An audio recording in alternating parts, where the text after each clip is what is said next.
Hello guys, ഞങ്ങളിന്ന് മലയാറ്റൂരാണുള്ളത്. അപ്പോൾ ഞങ്ങൾ മലയാറ്റൂർ മല കയറിക്കൊണ്ടിരിക്കുകയാണ്. ഇതാണ് ആനകുത്തിയ പള്ളി. ഇവിടെയാണ് പൊന്നുംകുരിശ് പ്രത്യക്ഷപ്പെട്ട സ്ഥലം. മല കയറുന്ന വഴിക്ക് നമുക്ക് ഭാഗ്യമുണ്ടെങ്കിൽ ഇതേപോലെ വന്യജീവികളെ കാണാൻ കഴിയും. മലയാറ്റൂർ എത്തിക്കഴിഞ്ഞാൽ നമുക്ക് ആദ്യം കാണാൻ കഴിയുന്നത് ഈ കാണുന്ന നക്ഷത്ര തടാകമാണ്. കുറച്ചുകൂടി മുന്നോട്ട് പോയി കഴിഞ്ഞാൽ നമുക്ക് വാഹനങ്ങൾ പാർക്ക് ചെയ്യാം.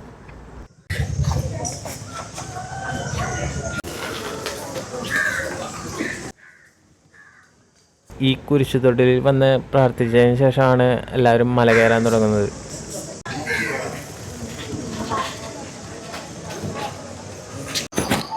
എറണാകുളം ജില്ലയിലാണ് മലയാറ്റൂർ മല സ്ഥിതി ചെയ്യുന്നത്. ഏകദേശം കൊച്ചിയിൽ നിന്ന് 45 കിലോമീറ്ററും ഞങ്ങൾ വന്നത് തൃശ്ശൂരിൽ നിന്നാണ്. തൃശ്ശൂരിൽ നിന്ന് 60 കിലോമീറ്ററാണ് ഇവിടേക്ക് എത്താനുള്ള ദൂരം. സമുദ്രനിരപ്പിൽ നിന്ന് 1300 അടി ഉയരത്തിലാണ് മലമുകളിലുള്ള കുരിശുപള്ളി സ്ഥിതി ചെയ്യുന്നത്. മലയുടെ മുകളിലെത്തും വരെ ഇതേപോലെയുള്ള അതികഠിനമായ പാതകളാണ്. നിറയെ ഉരുളൻകല്ലുകളായിരിക്കും പോകുന്ന വഴിയിലെല്ലാം. ഇവിടെ നിന്ന് 600 അടി കഴിയുമ്പോൾ തന്നെ യേശുക്രിസ്തുവിൻ്റെ പീഡാനുഭവ യാത്രയിൽ നിർണായകമായ ഒന്നാം സ്ഥലം നമുക്ക് കാണാൻ കഴിയും.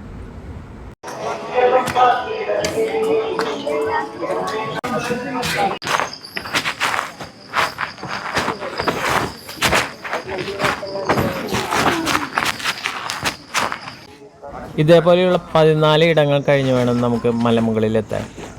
ഇതേപോലെ അതികഠിനമായ 14 സ്ഥലങ്ങളും കണ്ട് മലമുകളിലെത്തുമ്പോൾ മുത്തപ്പനെ കണ്ട് വണങ്ങി പ്രാർത്ഥന അർപ്പിക്കാൻ മലമുകളിൽ മാർത്തോമ മണ്ഡപമുണ്ട്. യൂദായിലുള്ള എലീൽ എന്ന സ്ഥലത്ത് മത്സ്യത്തൊഴിലാളി കുടുംബത്തിലാണ് തോമസ് ലീഹ ജനിച്ചത്. പിന്നീട് നമ്മുടെ യേശുക്രിസ്തുവിൻ്റെ പ്രബോധനങ്ങളിൽ ആകർഷണനായിട്ട് അദ്ദേഹം വെള്ളവും വലി ഉപേക്ഷിച്ച് യേശുക്രിസ്തുവിൻ്റെ ശിഷ്യന്മാരിൽ ഒരാളായി. യേശുക്രിസ്തുവിൻ്റെ മരണശേഷം ശിഷ്യന്മാരെല്ലാം ഒത്തുചേരുകയുണ്ടായി.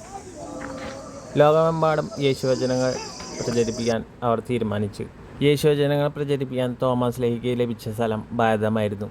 AD 52 കൊടുങ്ങല്ലൂരിൽ കപ്പലിറങ്ങിയ തോമസ് ലീഹ നാടൊടുക്കം സഞ്ചരിച്ച് 7 പള്ളികൾ നിർമ്മിച്ചു എന്നാണ് വിശ്വസിക്കപ്പെടുന്നത്. കേരളത്തിലെ മലമ്പ്രദേശങ്ങളിലൂടെയുള്ള യാത്രയിലൂടെയാണ് അദ്ദേഹം മലയാറ്റൂരിൽ എത്തിപ്പെട്ടത്. മലയാറ്റൂർ അന്ന് ഒരു വന്യജീവി സങ്കേതമായിരുന്നു. മലയാറ്റൂരിൽ നിന്ന് മദ്രാസിലുള്ള മൈലാപ്പൂർ എന്ന സ്ഥലത്തേക്ക് യാത്രയാവുകയും പിന്നെ അവിടെ വെച്ച് കുന്തം കൊണ്ടുള്ള കുത്തേറ്റ് അദ്ദേഹം രക്തസാക്ഷിത്വം വഹിച്ചു എന്നാണ് ചരിത്രം. ഒരിക്കൽ നായാട്ടിനിറങ്ങിയ മലവേടന്മാർ മലമുകളിലെത്തുകയും അങ്ങനെ വിശുദ്ധൻ്റെ കാൽമുട്ടുകളും കാൽപാദങ്ങളും അവിടെ അത്ഭുതകരമായി കാണുകയായിരുന്നു. പിന്നീട് അത് അടിവാരത്തിലുള്ള താമസക്കാരെ അറിയിക്കുകയായിരുന്നു. അടിവാരത്തിലുള്ള താമസക്കാർ ഉടൻ തന്നെ മലമുകളിലെത്തുകയും അവിടെ വന്ന് പൊൻകുരിശ് കണ്ട് പ്രാർത്ഥന തുടങ്ങുകയും ചെയ്തു. അന്നു മുതൽ മലയാറ്റൂർ മല ഒരു തീർത്ഥാടന കേന്ദ്രമായി മാറുകയായിരുന്നു.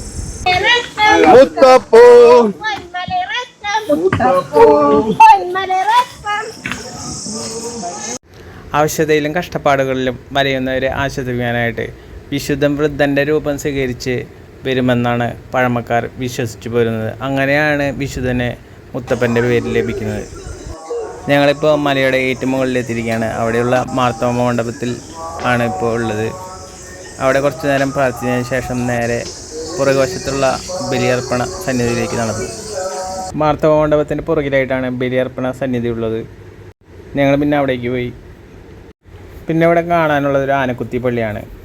പണ്ടിത് ഒരു ഘോരവനമായിരുന്നു. അന്ന് ആനകളുടെ കുത്തേറ്റാണ് ഈ പള്ളിയുടെ ഭിത്തിക്ക് ചെരിവുണ്ടായിരിക്കുന്നത്. ഇപ്പോൾ ഗ്ലാസ് ഇട്ട് സംരക്ഷിക്കുകയാണ്.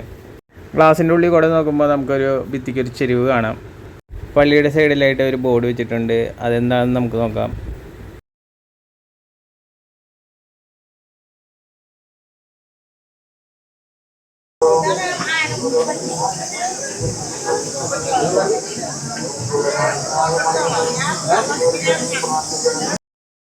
ആനകുത്തിയ പള്ളിയുടെ സൈഡിലുള്ള പടവുകളിലൂടെ താഴേക്ക് ഇറങ്ങിയാൽ ഇവിടെ ഉറവറ്റാത്തൊരു അത്ഭുത കിണർ നമുക്ക് കാണാം.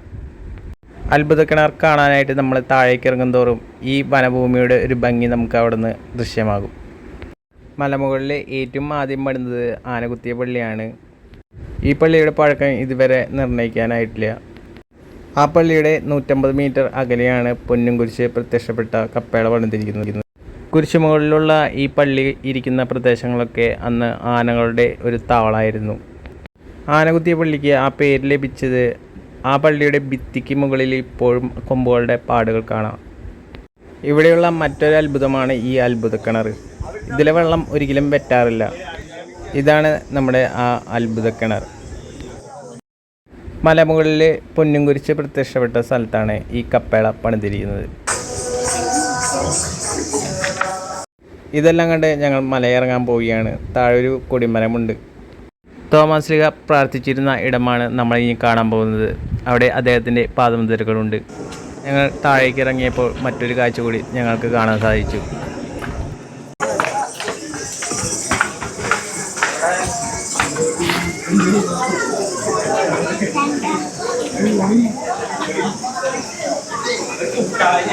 ഇതാണ് നമ്മുടെ വിശുദ്ധ തോമാസ് ലീഹയുടെ കാൽപാദങ്ങൾ പതിഞ്ഞ ഇടം. മലമുകളിൽ കുറച്ചു നേരം വിശ്രമിച്ചതിന് ശേഷം ഞങ്ങൾ താഴേക്ക് ഇറങ്ങാൻ തുടങ്ങി. ഹലോ ഗൈസ്, അങ്ങനെ ഞങ്ങൾ മല കയറി ഇറങ്ങുകയാണ്.